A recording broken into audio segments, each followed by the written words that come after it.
Let me ask you something real quick. Have you ever felt like the entire match was out of your control? Like no matter what you play, your opponent somehow always has the perfect counter? Your push? Stop. Your defense? Overwhelmed. Your tower? Gone in 30 seconds. You tell yourself it's just bad luck, but deep down, it feels like they were reading your mind. Well, guess what? They kind of were. See, the truth is, the best Clash Royale players don't just play cards, they play you. They understand your rhythm, your reactions, your habits, and they use that against you. But here's the thing. Once you learn how to do that too, you'll start winning matches you never thought were winnable. So, before we go any further, if you're serious about learning how to control your opponents, not just survive them, hit that subscribe button right now. Because what you're about to learn today will flip your entire approach to the game. Let's start with one idea: tempo. Every Clash Royale match has a rhythm, a flow of energy between you and your opponent. When you drop a card, when they respond, when elixir is spent, you're both dancing to a beat. Most players never notice it. But pros, they hear that rhythm like music. They know when to speed it up, when to slow it down, when to bait you into overcommitting, and when to punish your mistakes. That's not magic, that's tempo control. Think of it like this. If you always defend reactively, you're letting your opponent set the tempo. But if you defend calmly, manage elixir wisely, and know when to switch to offense, you steal the tempo. And once you control the tempo, you control the game. Here's a tip you can apply immediately. When you finish defending successfully, don't rush the counter. Push every time. Wait. See how much elixir you have versus your opponent. If they spent heavy, punish. If not, reset. Force them to play your game, not theirs. Another secret the pros know: predictive psychology. You can't read minds, but you can read patterns. Every player has habits. Some drop the same card in the same spot every rotation. Some panic when they see a miner or a balloon. If you start paying attention, really paying attention, you'll start predicting them. And that's how pros win. Not because their cards are stronger, but because their awareness is sharper. Let's say you're using log bait. You know your opponent has log, right? But what if you can bait it not once, but twice? Throw Goblin Barrel when you know they're low on elixir. Drop Princess opposite lane to force their reaction. Then, when their log is out of cycle, boom, free tower chip.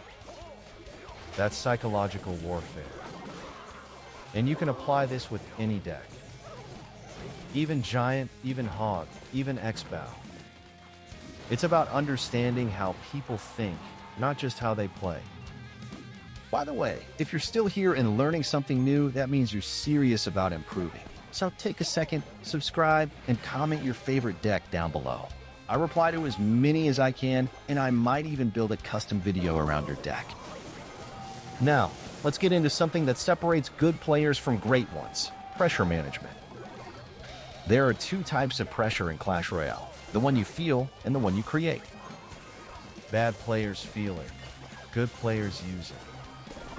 Here's what I mean. If you're constantly defending, you're under pressure. But what if you flip that around? What if, after every defense, you send a tiny push that forces your opponent to respond? Maybe it's a lone miner, or a single hog, or even a small push that's meant to annoy, not destroy. You're now controlling their elixir, forcing them to defend, them to react, them to play your rhythm. And when you control someone's rhythm, you control their mind. They start making mistakes. They defend too much. They panic when double elixir hits. And that's when you strike, with full control, full confidence, and full tempo. But let me give you a little reality check too.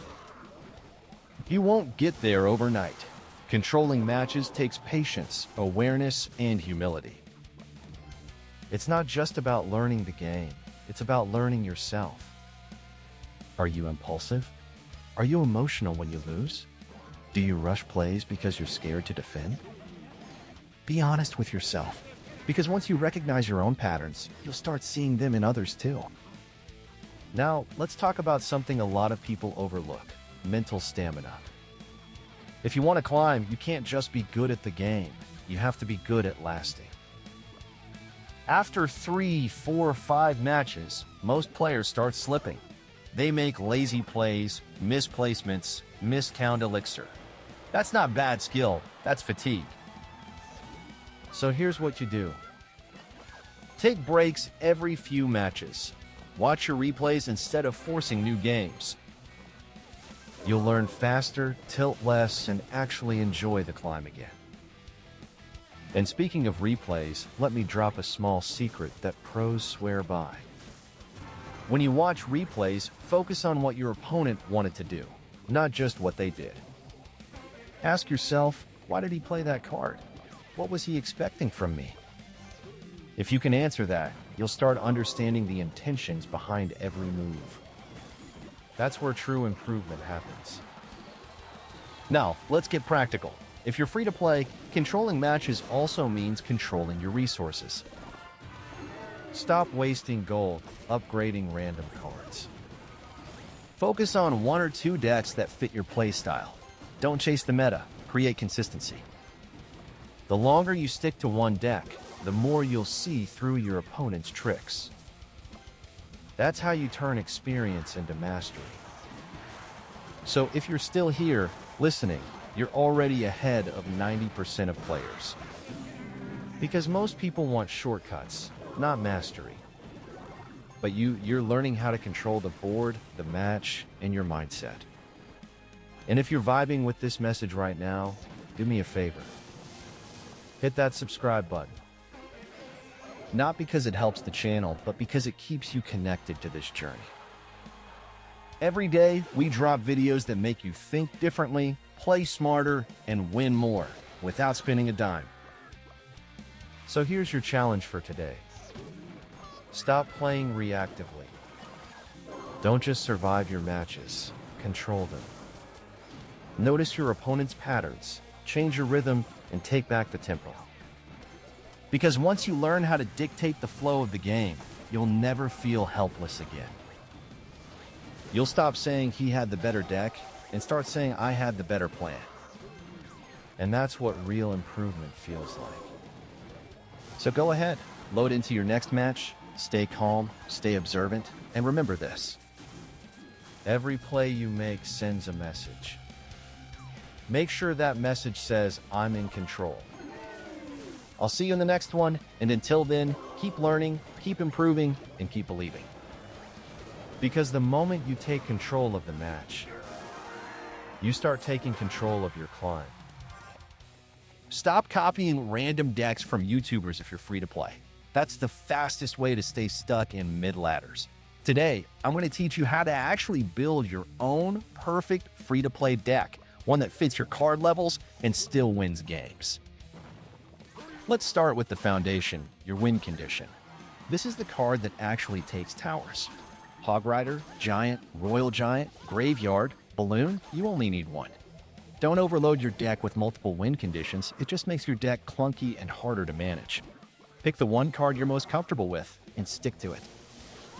Next, your support troops. These are the cards that protect your win condition and help you defend. For free to play, you want cards that are reliable at all levels: Musketeer, Mini P.E.K.K.A., Electro Wizard if you've unlocked it, or even Knight.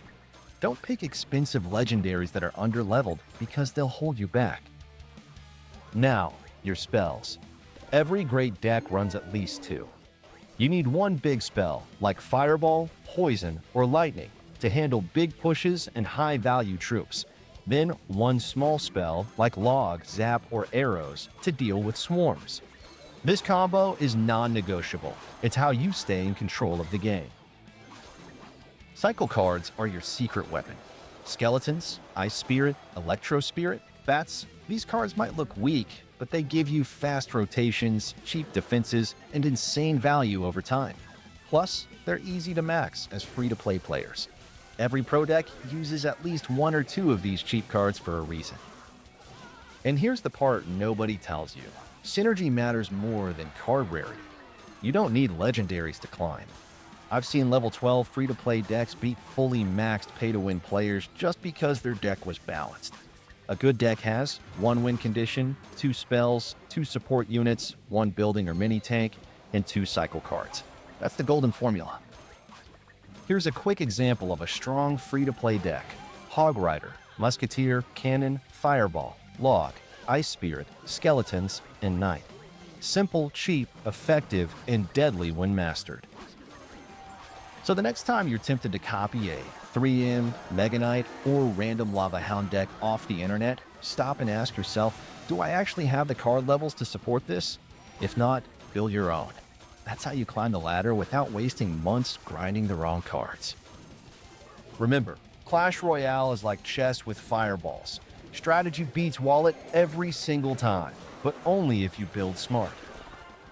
If this gave you the blueprint to create your own winning deck, smash that subscribe button and stick around, because tomorrow I'll show you how to actually play your deck like a pro. Don't miss it.